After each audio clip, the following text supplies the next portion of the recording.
Lee, il y a encore une question. C'est qui le plus grand menteur dans le monde du bodybuilding? D'abord il y a moi, ensuite les autres. Tous menteurs jusqu'à la moelle.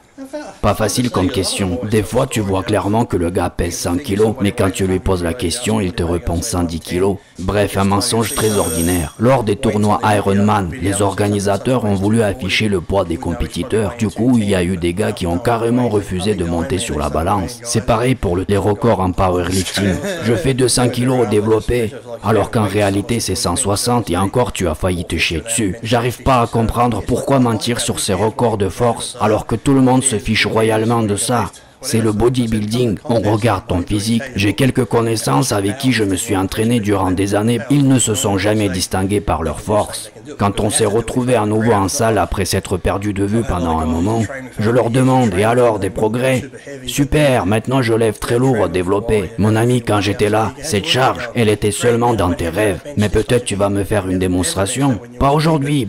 J'ai mal au poignet, tu sais. Bref, c'est assez clair. En fait, c'est compliqué de citer quelqu'un en particulier. Parce que il y a des gens comme Paul Dillett qui était tellement grand, il n'avait pas besoin de parler. Son physique parlait à sa place. Quant aux athlètes plus petits, surtout parmi les amateurs, j'en ai vu pas mal de ces mythos. Ils me faisaient croire que leur tour de bras faisait plus de 50 cm. Il y a bien eu des célébrités avec un tour de bras de 45-48 cm, comme Robbie Robinson. Mais quel pic de biceps il avait. Vous savez, certains ont un grand pic de biceps, mais un triceps plat. Et le truc, c'est que le bras paraît plus gros, seulement quand le biceps et le triceps sont développés harmonieusement. J'ai connu des gars qui avaient des bras de 48 cm, mais ils paraissaient beaucoup plus gros. En fait, ça dépend de la forme des biceps, de leur relief. Plus il y a de définition, plus ils paraissent gros. Je me souviens des gars qui avaient des bras de 43 cm, c'est pas beaucoup, mais avant la scène, ils avaient tellement de définition musculaire, le muscle brachial a été superbement travaillé, et on avait l'impression que leur tour de bras faisait 50 cm. Vous comprenez, c'est un sport d'illusion, et mentir, c'est pas nécessaire.